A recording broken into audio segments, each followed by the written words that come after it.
Hey everybody, this is part two, part two, part two, part two. The next reason, I think this is the sixth reason Dragon Ball Z sucks.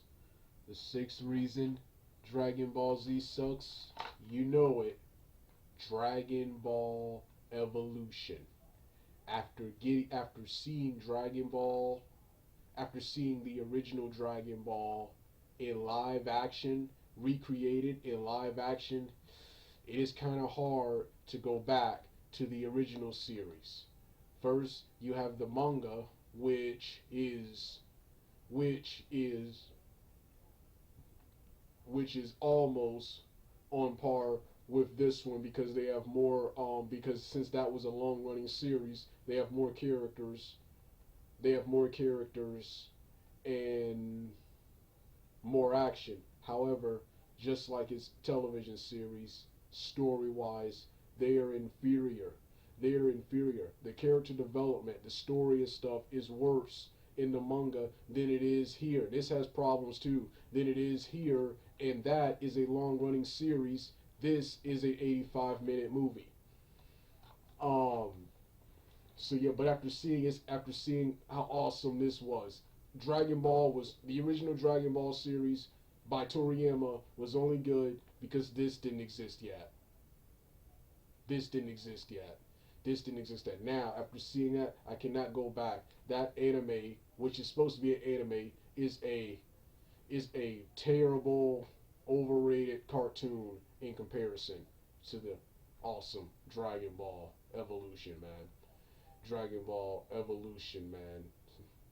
This movie took just about everything. This movie took everything that was wrong about Dragon Ball and everything that was good about Dragon Ball and and did it real well here too. That other Dragon Ball, those other two Dragon Ball films, the Korean one was okay. That was still better than the anime. Then you have the Magic Begins, which was awesome, man. Which was awesome, and that was awesome in its own right too. I'll be talking more about that one in the future. But after seeing it in live action,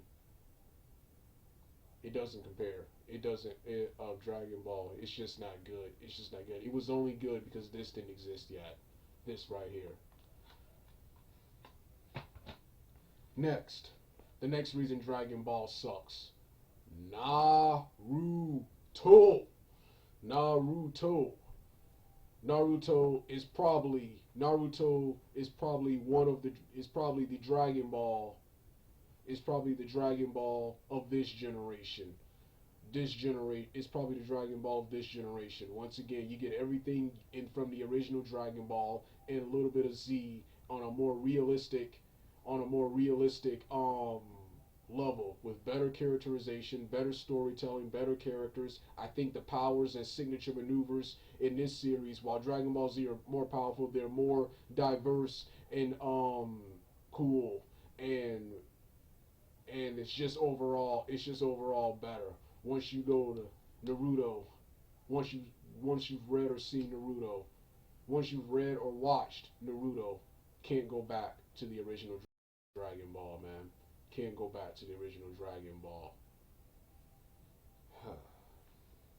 next, next, the next reason, the second Dragon Ball of this generation, Bleach. Bleach, man. And Bleach gives me some of the stuff that Naruto can't give, such as Bleach gives you ultra powerful characters like the DBZ characters, aerial battles, fast-paced energy attacks and stuff. Bleach gives it to you with a much better and much more interesting and faster moving and later more complex story. More complex story. And believe it or not, I actually thought Bleach was better when their story wasn't complex. So yeah, that's the next reason. That's the next reason. Dragon Ball was only good because shows like Naruto and Bleach, they didn't exist yet. They didn't exist yet, and there are other rivals at the time: Yu Yu Hakusho, Saint Seiya, Yu Yu Hakusho, Rurouni Kenshin, Inuyasha, and they weren't dubbed yet. Sailor Moon, which was the first one of the first animes to appear here, on Toonami. Something happened where they didn't finish dubbing, and then you had and that just while being long, that just wasn't as long as a DBZ. It didn't have the action. While being a much better series in my opinion, it didn't have the action of a DBZ. Then you had Inuyasha, Rurouni Kenshin, Yu Yu Hakusho were dubbed yet. Saint Seiya, their dub wasn't good. They were put on a terrible they were put on the Cartoon Network Saturday Night Entertainment block instead of on the Toonami. Then you have Fist of the North Star, which was far too adult to be on Toonami and never got its dubbing. And then you have one of my all-time favorite animes alongside Naruto and Bleach, Ronin Warriors, wasn't long enough. Wasn't long enough, which is one reason I love it. It was a short anime. And another favorite anime of mine, Shirato, Legends of the Heavenly Spear, uh, um, that also wasn't long enough, and that was never even dubbed. So, yeah. But that's the only reason Dragon Ball was good. Those didn't exist yet. Next. The next reason. The next reason. The Marvel Cinematic Universe, baby. The Marvel Cinematic Universe, baby. Avengers. Avengers. Let's start off with Avengers. Avengers 2012. This whole movie right here was like a realistic Dragon Ball Z Saiyan saga. So once again, see Dragon Ball Evolution, that had a couple of elements from Z, but that was mostly Dragon Ball. That was mostly Dragon Ball. This was Dragon Ball Z. This was Dragon Ball Z, and this was Dragon Ball Z Saiyan Saga, a Dragon Ball Z Saiyan Saga. The sequel to this, Age of Ultron, was Age of Ultron was the Android and Cell sagas done right. And the upcoming one, Infinity War, will be the Frieza saga or Fakatsu no F done right. Age of Ultron was also Fakatsu no F done right. Guardians, next is Guardians of the Galaxy. These movies, both this one and the more recent one, were the Frieza saga done right. The Namek and Frieza saga done right. So once again, getting Dragon Ball Z in live action, and Dragon Ball Z, that's all Dragon Ball Z is a ripoff of Marvel, is a crappy Asian kung fu version of Marvel, DC, and Fist of the North Star, and yeah, they borrowed from a lot of stuff, but these are the three most obvious things. These are the three most obvious things. Once you see how awesome those are, why would you go to a Dragon Ball Z? Why would you go back to a Dragon Ball Z? Next, I don't have a DVD for it. But I do have a comic book. The DC Extended Universe. Man of Steel, that was a more realistic, a more darker version of the Dragon Ball Z Saiyan saga. And unlike Marvel, which tones the superheroes down so they can choreograph better fight scenes, the DC Extended Universe, one of the more superior things about the DC Cinematic Universe is that they portray the characters in the films as powerful as they are in the comic books, as powerful as they are in the comic books. And once again, Dragon Ball Z, just a crappy version of Marvel, and just a crappy Asian version of Marvel and DC. You get the same characters and same stories in the DC and Marvel comics with better storylines, with better and more interesting storylines, and way better characters, man. Way better characters. So the next reason Dragon Ball Z sucks. Constant fan service. That's all I see in Super. And Super, I forgot to talk about their pacing problems. Going back to number one, the whole first 20-something episodes is Battle of Gods and Fakatsu no F all over again. Now people defend that and say, well, they had to do that for the people who didn't watch who didn't watch those films.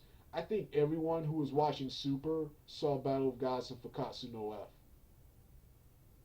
I refuse to believe anyone who was going out their way to watch the streams of Super had not seen the two movies that preceded it. Two movies that preceded. We had to sit through all that again. So even if the series does get good, the series does good. We had to sit through all of that again. Then other stuff I hear about. I hear all that's the next. So yeah, fan service. Everything just seems like fan service. Nothing in that series, nothing in Super seems organic. Everything seems like fan service. Gohan getting his powers back. Yeah, I'm not even happy Gohan got his ultimate power back. Should have never lost it. He should have never lost it and been as pathetic as he was in Fakatsu no F. Fakatsu no F. Why is Krillin? Why is he still here? Why is he still here? Why is he, as much as I love Tien and them, why are they still here? Why are they still here? Why are they still here? And then Goku Black, a poor man's version of my opinion, instead of like instead of Broly, with a being reintroduced in this series, in this canon, with a much better character and a much better purpose, and a much more realistic power level. Now we get a crappy Injustice Superman and an even crappier version of Superman Prime with pink hair, a pink hair Super Saiyan, man. Then I hear rumors. Then in one episode I saw Piccolo fuse with Kami, couldn't take out a member of Frieza's race. Next, and then I hear Frieza's returning as an ally. As an ally and as an ally and is replacing Majin Buu as the villain, something like that. I don't know. I don't watch that garbage. But fan service. And then the last two reasons Dragon Ball Z sucks. The first one, disappointment. Always, even when you lower your expectations, Toriyama, he always disappoints me. Never impresses me. Always disappointment with that guy. And last but not least, Dragon Ball Z. Despite their popularity, such irrelevance to a modern audience. They're only around, they're only hung on for so long because of nostalgia and what that show used to mean and represent. Alright, that was your multiple reasons Dragon Ball Z sucks, and this is the reintroduction to other Dragon Ball Z rants. I'm done.